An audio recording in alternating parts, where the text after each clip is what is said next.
we'll guide you through how to use the adjustment layer in Davinci Resolve effectively. If you find this helpful, consider subscribing and liking the video. First, open Davinci Resolve and load your project into the timeline. Next, you need to go to the Effects library, which you'll find on the top left of the interface. Click on it to expand the options, and then scroll down to the Toolbox section.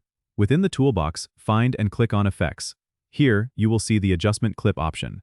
To use it, simply drag the adjustment clip from the Effects panel onto your timeline, placing it above the video clips you want to apply the effects to. The adjustment clip acts like a layer that affects everything beneath it, so you can apply color grades, transitions, or other effects to the adjustment layer itself, and these changes will be applied to all the clips underneath. This is super useful for maintaining consistency across a sequence without having to apply effects to each clip individually.